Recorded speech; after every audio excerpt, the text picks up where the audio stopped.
On va parler d'un sujet sensible, David. La comptabilité. Ouais. Pareil qu'il y a du nouveau. Il faudrait que tu nous résumes ça en utilisant des mots simples, tu sais.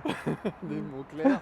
Des mots clairs. Ouais, peut-être que vous avez reçu une communication de votre cabinet comptable qui vous alerte sur le fait qu'il faut un certain formalisme à votre facturation pour ne pas vous exposer à des problèmes fiscaux. Alors c'est quoi du formalisme? Allez, viens. Alors on va visiter. c'est en fait la facture, la façon dont on fait la facturation lorsqu'on est en encaissement pour compte de tiers. Ça c'est un beau mot. Ah. C'est-à-dire que les bureaux des guides, autres écoles de ski, etc. sont tous des structures qui sont des rassemblements d'indépendants. Donc tous les gars qui bossent là-dedans, ce n'est pas des salariés, c'est des indépendants, les moniteurs, les guides et compagnie. Et donc c'est eux qui sont responsables de leur facturation, etc. Et le problème, c'est pas un problème, mais depuis toujours, normalement, pour te la faire simple, en gros, si tu es prof de guitare et que tu fais de l'enseignement de la guitare tout seul, tu es exone TVA. Tu ne payes pas la TVA, même si tu fais 1 million d'euros. Du prof de ski. Enfin, si tu... Oui, non, mais je prends, je prends à dessein le problème de la guitare. Donc, si tu es prof de guitare et que tu es super bon, J'ai pas envie d'être prof de guitare. Tu fais 1 million d'euros de cours de guitare, tu vas être assujetti à TVA. Oui. En revanche, non assujetti parce que tu fais de l'enseignement, je vais y arriver. En revanche, si tu ouvres une école de guitare et que ton moniteur il est salarié dedans, ton prof de guitare, là tu es assujetti à TVA.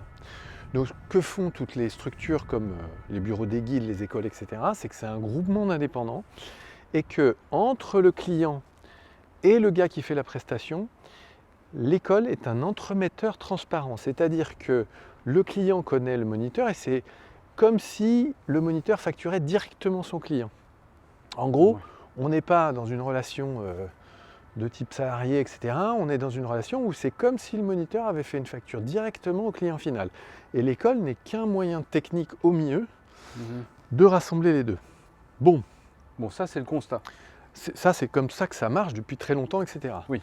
Donc ça marchait, le planning était au milieu, faisait les factures, voilà, avec la distinction, tout le monde était content. Et là, il y a du changement. Il y a un peu de changement dans le sens où il y arrive la facture électronique. La facture électronique qui va arriver pour l'émission des factures pour tous ces gens-là à partir de septembre 2027. Donc on a encore un petit peu le temps. Oui. Émission. Réception. Non, l'émission. Alors, la réception, c'est en 2026. Ça c'est assez simple. C'est juste que tu peux recevoir ta facture de téléphone d'EDF, etc. via ton logiciel de compta. Ça, il n'y a pas de complexité. En revanche, l'émission de facture, ça veut dire que on va devoir envoyer, chaque fois que tu fais une facture, tous les éléments qui sont dedans doivent être calculés en temps réel, y compris la TVA et tous ces éléments-là, pour tout le monde. Et la problématique actuelle, c'est qu'aujourd'hui, cette notion d'entremetteur transparent, elle est gérée par ton comptable qui fait les choses un peu à la fin de la saison. Il reprend tous les éléments qui sont sortis de YouPlanning et puis il dit ok, il y a eu tant de chiffre d'affaires pour Martin et il a eu tant d'honoraires, donc la différence c'est tant et on fait payer la TVA, etc. Le problème, c'est que aujourd'hui, l'État cherche de l'argent un peu de partout, ça ne vous a pas échappé. Et le statut d'intermédiaire transparent, là, leur fait, entre guillemets, perdre un peu de TVA. Donc ils sont assez tatillons sur le formalisme qu'il va y avoir de la facturation et on doit prouver que c'est vraiment un entremetteur transparent, que ce n'est pas une société déguisée qui ferait comme on le disait tout à l'heure, une école de guitare et que on a vraiment quelque chose qui... Ouais, mais du coup, ça va changer quoi concrètement? Alors, concrètement, ce que ça change... Bon, je joue aux échecs là. Concrètement, ce que ça change, c'est que ça va changer un petit peu la façon dont on organise la facturation. Ouais. Donc ça, nous, on va s'en occuper. Je ne vais pas rentrer dans les détails de comment on fait, etc., tout le workflow et compagnie. On est en train de s'en occuper, on a presque fini d'ailleurs. Mais pour que demain, on ne puisse pas être remis en question sur ce point-là. Ouais. Parce que c'est quand même, Tiens, on va se poser là. on va se poser au milieu des échecs. Ouais. Parce que c'est Échec quand et même maths. un point qui fait souci aux comptables, parce que les comptables sont aussi garants de là, de conseiller et de faire en sorte que l'État ne vous remette pas, vous requalifie pas à la TVA sur l'ensemble de votre chiffre d'affaires, parce que c'est ça le risque. Hein. Le risque, c'est qu'aujourd'hui, tu encaisses pour tout, tu es une école de ski, tu encaisses pour, je sais pas moi, 500 000 € de moniteur. Tu n'es pas censé donner 20% de ces 500 000 €, tu n'es pas à la TVA.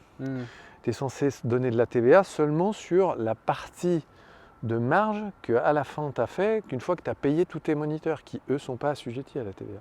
D'accord. Donc sur cette marge-là, aujourd'hui c'est comme ça que ça fonctionne. Demain, il va falloir être beaucoup plus tatillon, beaucoup plus précis sur la facturation qu'on fait d'un côté au client final, de l'autre côté au moniteur, et la relation qu'il y a clairement entre les deux pour que ce soit le plus transparent possible, puisque c'est ça que demande l'État, c'est Plus de la transparence. transparence. Et du coup, est-ce que les écoles doivent s'inquiéter? Qu'est-ce qu'elles doivent faire? Qu'est-ce que tu conseilles? Et sous quelle échéance? Ça fait peut-être beaucoup de questions. Alors, elles ne doivent pas s'inquiéter, je fais cette vidéo justement pour rassurer un petit peu, parce que justement les communications des comptables, etc., sont assez anxiogènes, peut-être à raison d'ailleurs, hein, puisqu'il faut quand même que tout le monde prenne conscience qu'il va falloir mettre des choses en place pour pas qu'il y ait d'incidents qui se produisent. Mais là, je suis là pour rassurer un petit peu, dans le sens où on connaît la problématique, on s'en occupe, on est déjà conforme à ce qui est demandé. Ouais. Mais on va aller encore un peu plus loin pour que ça soit compatible aussi au moment où la facturation électronique rentre en ligne de compte, et que la grosse différence, c'est que tu ne peux plus revenir sur les éléments. C'est-à-dire que jusqu'à présent, grosso modo, tu faisais des déclarations un peu forfaitaires au fil de ta saison, et à la fin, le comptable faisait ton bilan et disait « Ok, vous devez ça à l'État en TVA, en plus, en moins, parce que il avait fait une cote mal taillée pendant toute ta saison, enfin toute ton année ». Demain, ça sera facture par facture qu'il devra y avoir les éléments qui disent c'est ça qui change. TVA, pas TVA, au fil de l'eau. C'est-à-dire que chaque fois que tu fais une facture à un client, 100 balles pour un cours particulier, pour je ne sais quoi, il faut qu'il y ait toute la ventilation et de facturation. Toute la ventilation part directement dans la facturation électronique et va donner lieu à un déclenchement de TVA, de margin pour chacun des éléments. Donc ça devient... Donc vous préparez ça pour septembre 2027. Exactement. Pour avoir bien toutes les connexions. On le prépare avant, parce que le fait d'être conforme à cette solution, enfin le fait d'être conforme, d'être un vrai intermédiaire transparent, ça ne date pas de la facturation électronique, ce n'est pas un problème de facturation électronique, c'est un truc qu'on fait déjà depuis longtemps. Là où ça devient un problème de facturation électronique, c'est dans l'immédiateté en temps réel, quoi. Faut que la donnée soit faite exactement en temps réel.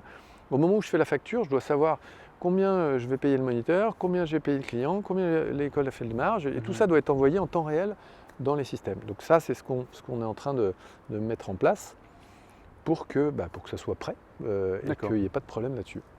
C'est une bonne nouvelle. Oui, c'est une bonne nouvelle. On transpire un petit peu, mais c'est une bonne nouvelle.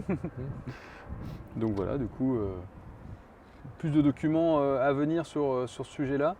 Il y aura des... Alors oui, on va faire plus... Alors tu dis plus de documents, je pensais, est-ce que ça va faire plus de papasserie pour les structures? Non, au contraire, finalement.